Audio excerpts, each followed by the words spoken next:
make sure that we have a record of this for the people who can't make it live.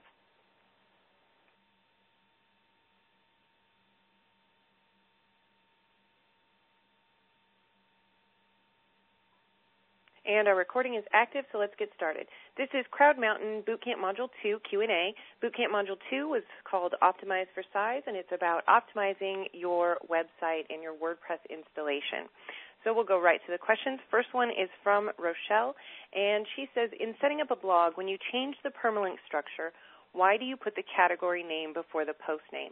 And that is simply to create more instances of our keyword phrases that we're attempting to rank for in our URL, because the more often that you have a keyword phrase, I shouldn't say the more often, you don't want to keyword stuff, but having your keyword phrases in your URL is a positive factor in search engine optimization, so it's a way to do that.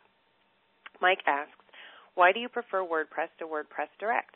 WordPress Direct is nice, and I do use it for some things. However, it doesn't have and doesn't automatically install some of the plugins that I like to use.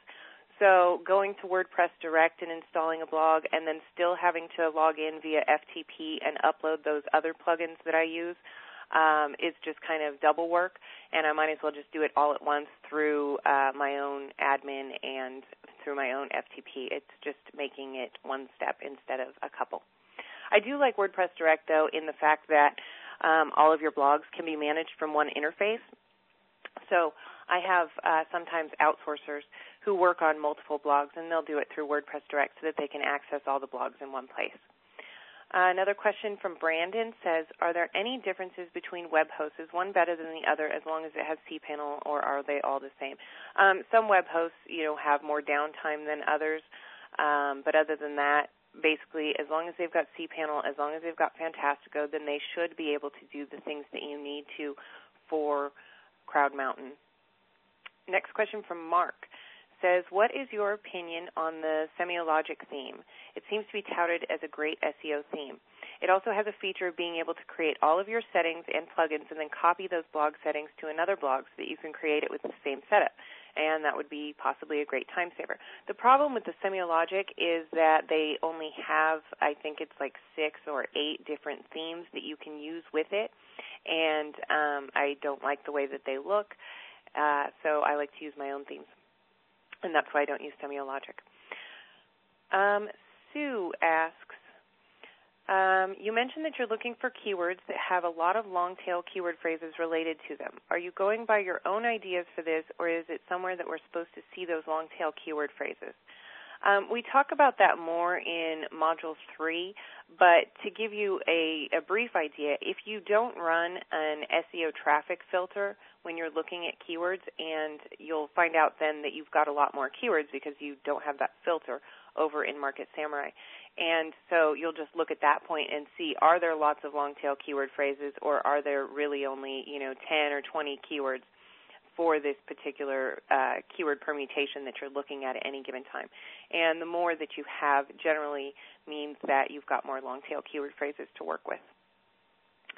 Rochelle asks, what is the benefit of finding long-tail keywords and then using them as category names if we're no indexing our category pages?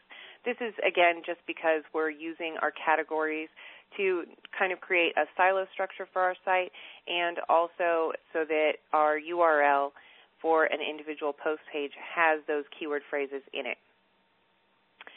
And Sam asks, how do you put an Aweber opt-in on WordPress? Is there a good WordPress plugin for it?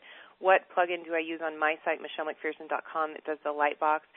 That's actually just an Aweber JavaScript, and Aweber gives it to you. It's not a WordPress plugin. Do I find that this type of opt-in converts well? And it's a Lightbox pop-up. Again, you can go to MichelleMcPherson.com if you want to see exactly what it looks like. Yes, it converts very well on that site. It does not convert well on other sites, so in niches sometimes. So you do have to test that, whether you want to use a pop-up or a Lightbox kind of opt-in box. Is it possible to use a WordPress static page as a landing page for pay-per-click or as a sales page for your own product? Yes, it's possible. That's not really what we're doing here.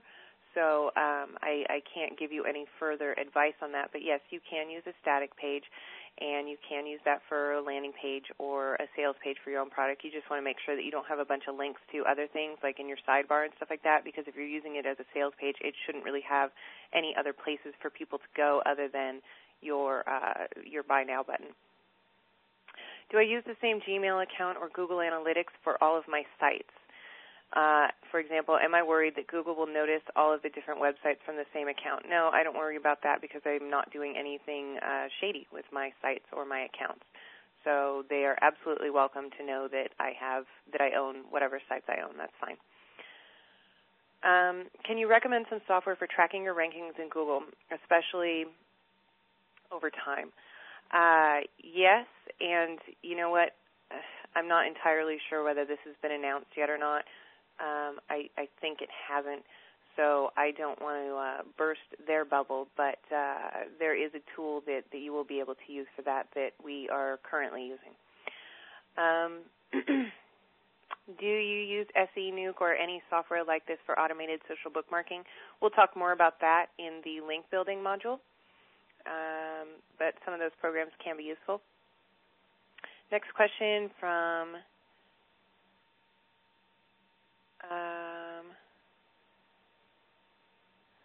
Kathy says, if my main keyword phrase is rabbit hutch, I should then go and choose other LSI keywords about rabbits and their care for my categories. However, I don't want to just say care or rescue because those terms can relate to any kind of care or rescue. But if I use LSI categories like rabbit care, rabbit cages, rabbit rescue, rabbit food, etc., will that be seen as trying to be spammy because the word rabbit is in everything? Is it better to do something like care and feeding, housing, adoptions, even if the latter don't rank as well as their counterpart phrases that each contain the word rabbit? This is really dependent on your niche and what kind of key phrases you're seeing in Market Samurai. I was able to, if you remember my research in the juice cleanse niche, I was able to find some keyword phrases that were suitable in terms of traffic for a category, but also did not necessarily contain my main keyword phrase, juice cleanse. So for me, and in that example, that's part of also why I chose those category names, because they provided some variety to the keywords that I'm using on the site instead of just pounding juice cleanse over and over and over. I was able to use, Master Cleanse and Maple Syrup Cleanse and Lemon Juice Cleanse, which, like I said, provide some variety to the LSI. Now, in this example, we're looking at rabbit hutch, and she's talking about using categories that say rabbit care, rabbit cages, rabbit rescue, rabbit food. Bunny might be something that shows up in Market Samurai in your keywords, and it just depends on what's shown. If it's not shown, then people aren't searching for it, and you don't have to worry about it. But bunny might be an alternative word to use and saying to mix up your categories a little bit. But, again, you only want to do that if those words are in Market Samurai and if those words have some numbers behind them. Now, if you're doing a site like we're saying specifically about rabbit hutch, then it would be possible to use the word rabbit in all of your categories and not look terribly spammy, because you're trying to rank for rabbit hutch, not just rabbit. If each of your categories was by rabbit hutch sellers, rabbit hutch cleaning, rabbit hutch, etc., that might start to look a little bit spammy. So you do want to provide some variety, if possible, to your category keywords so that you aren't just repeating the same keyword over and over and over again. And I hope that helps a little bit and kind of explains what we're going for here. Next question from James. When setting up the permalinks, does it cause any harm to the optimization to add the post ID tag at the end after post name? He says that he'll be creating a lot of posts to promote products, which will have similar post titles and will need to do too much tracking to work out unique titles, which will not be a duplicate post name. So I want to add a unique identifier. Using the post ID after the category and post name would be the easiest and automatic. My other option is I could easily add an ID or a reference number inside the post name manually. You don't have to worry about that because if you already have a post with the same title and it's going to be basically would end up with the same permalink in WordPress, WordPress will actually append a number to the end of your post name.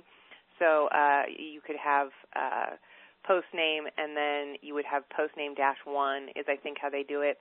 So it'll do that automatically for you. So you don't have to worry about adding a post ID or anything to the end of it or keeping track of your post titles because if there is a duplicate, WordPress will amend that for you. When talking about over-optimization in LSI, lemon juice cleanse, apple juice cleanse, grapefruit juice cleanse, if juice cleanse were, for instance, something hyper-competitive, such as hotels, which I would not want to try to rank for, and it's also something which is, by its nature, geographic, would it do me any harm for me to have, for instance, Sausalito hotels, San Rafael hotels, Novato hotels? I may be over-optimized for hotels and receive a Google penalty, but would it affect the real keywords that I am after, for example, Novato hotels? That's kind of like what we just talked about with the rabbit example. If you were doing something in a niche like hotels and you wanted to look for categories that were Sausalito hotels, San Rafael hotels, and work on a geographical thing, that's all fine. The problem here, again, like you've mentioned, is the repetitive use of the word hotels. And you might want to find other keywords that also have traffic in Market Samurai, like motels or travel lodges or embassy suites or, Sausalito lodging, things like that provide some variation. And again, it depends on if those keywords are active in Market Samurai, but hopefully you would be able to find some permutations and some other ways of saying things that also get searches. Kathy asks, I might have missed it, but are my tags for posts and categories the same thing? Or can we add words for tags that are not necessarily covered in our categories? Your tags for a post should be the category name and then your long-tail keyword phrase that you're targeting in that post. Can you add other words?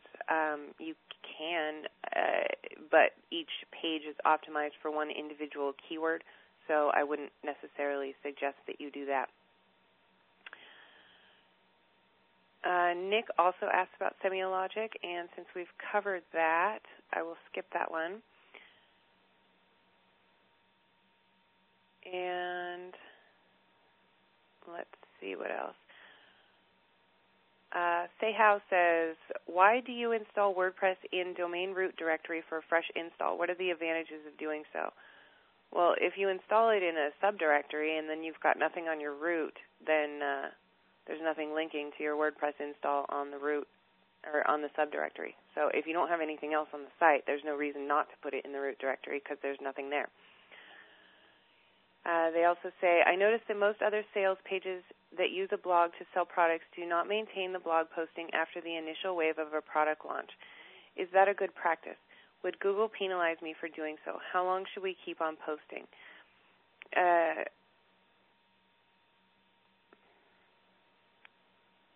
This is talking about like a product launch blog, I guess, where, somebody comes out with a giant product in the internet marketing niche, and then they create, a launch blog, and after the product launches, they no longer post on that blog. And it will make a difference in terms of Google ranking. If you don't continue to post, then in general, Google sees the site as not having fresh content and won't necessarily send as much traffic that way. So, but that's not what we're doing here. We're not using a product launch blog, so it's kind of irrelevant for what we're doing. However, the product launch formula and the blog that people create as part of the product launch formula, that's Jeff Walker's product, and it's an excellent product. The purpose of that blog that is created during the launch process isn't to get Google ranked. The purpose of those kinds of blogs are to provide social proof. They give people a place to go and talk about this new product that's coming out and that they're excited about it, or to view videos about it. And as people leave more and more comments about that product, it shows other people then that visit the site that, hey, all these other people are interested in it, and therefore I should be interested in it too. So those product launch blogs aren't done for rank in the first place. They're just done for social proof. Bill asks, post dates on a blog can be annoying at times. How would you go about editing your WordPress blog to omit the dates on posts? It's in the code for your WordPress layout theme that you picked, and I think it just says it's a PHP, and then I think it says post date, and you would just delete that from the main index template if you want the dates gone from the main index page, and you would delete it from the single post page if you want it gone from the individual post pages. Pete says, when choosing key phrases, should we use the plural versions? I would think that alley cat would also come up in a search for alley cats. Yeah, that's, again, it just comes down to Market Samurai, and that is where the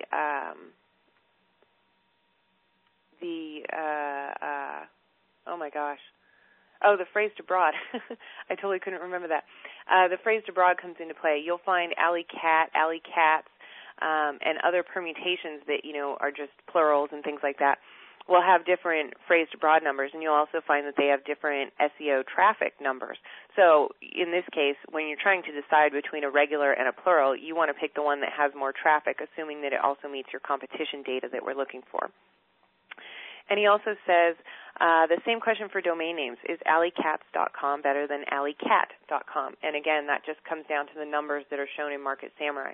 Some keywords you'll find that people in general enter the plural, 99% of the time, and you'll see that in your Market Samurai results. You'll see that the plural has a lot more traffic, and you'll see that the singular doesn't. And the reverse is true. There are certain niches where people just enter the singular all the time, and they don't very often enter the plural.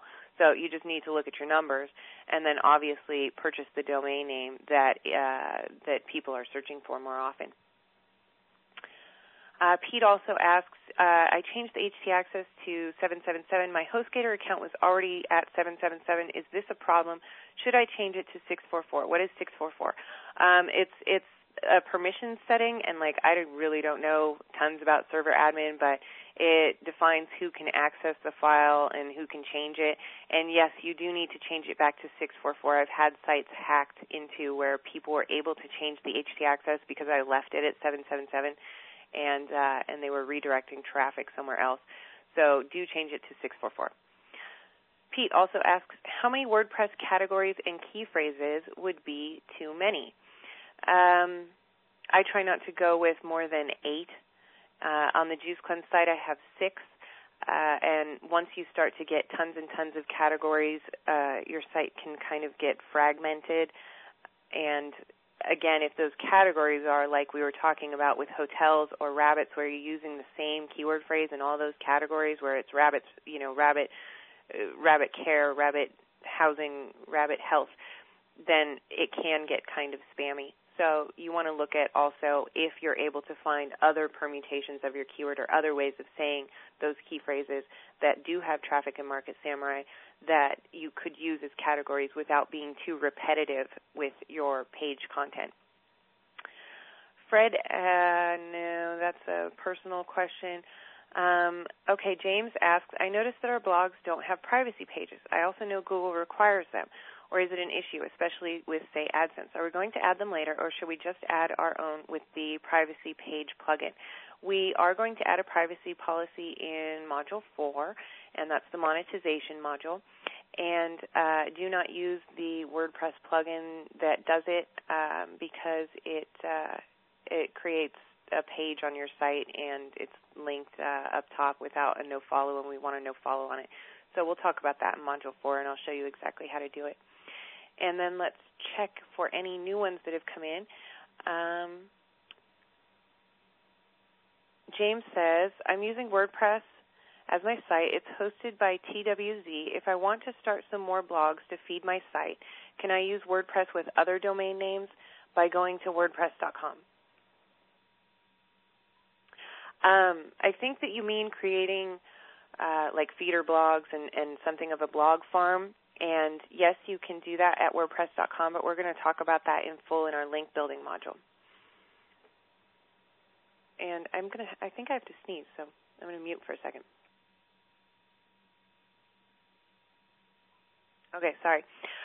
Next question from Greg. Michelle, maybe I'm getting ahead here, but will we cover end-to-end keyword tracking?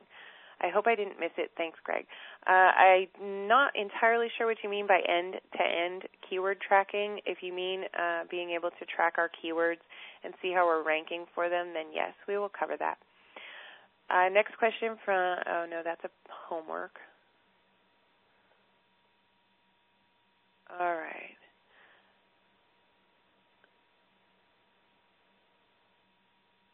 What's the fastest way to get indexed on Google with our blogs? Is this where our ping list comes in? No, our ping list is not useful for getting indexed, and that is why I asked you when you set up your blog to not add a big old ping list like you hear from a lot of people to do.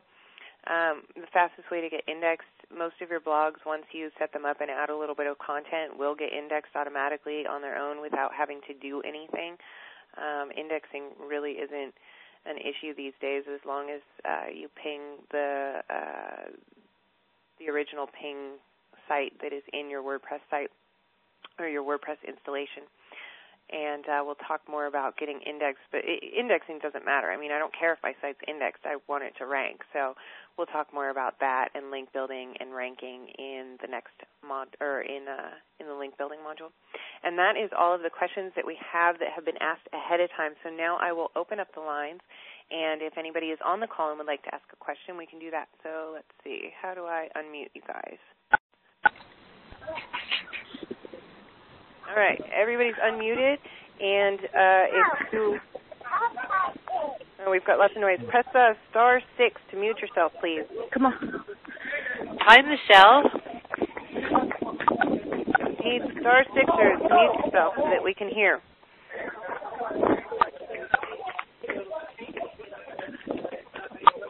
All right, I'm going to let anyone who's got a question to ask it, and then I'm going to remute because we've got a lot of background noise. So does anybody have a question? Hi, Michelle. Quick question here. Uh-huh. These calls are great. I love how quickly you're just snapping through all these answers. Very, very brilliant. Thank you. And you're welcome. And are these Q&A calls then posted with the regular content on the membership site to go back and review? Yes, absolutely. They're recorded and posted generally within a couple hours after the call. Yeah, for some reason, when I was looking through the modules, like Module 1 should already be posted, right? Yeah, Module 1's up. Okay, I guess I'm just not seeing it for some reason. I see all the Step 9 and all that. Maybe I just don't know where to look in the site. Could you just help me with that? Yeah, it should be on the Module 1 Q&A page. If you go to your Module 1 index page. Because I'm on the Module 1, Niche the Niche. Bootcamp Module 1, Niche the Niche. Step 1, 2, et cetera, down to Step 9. Mm-hmm. I'm waiting. And then where do we go from? Oh, listen to the Q&A. There it is. There you go. At the very bottom. It should be the last one. Yes. Okay, perfect. Thank you again. Appreciate no your time. And does anybody else have a question? Going once? Any more questions? Hello. Yeah, Michelle, it's George here. How are you? I'm good. How are you, George? Great. I would like to second Cheryl what she said. The way you go through those answers, really good. The audio is great. Just wanted to know, are you using a mic? No, I'm using a regular plugged-in, old-school telephone. Fantastic. Nice to know. Thank you for that. Uh-huh.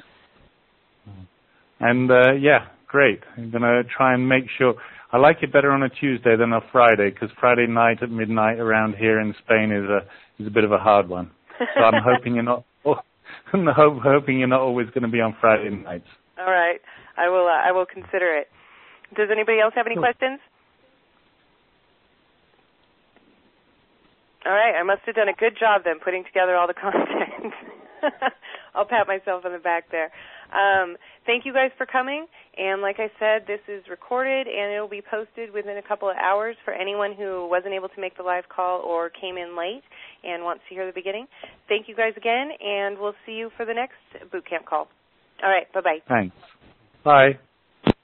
Thank you. Bye-bye. Thank you. Bye-bye.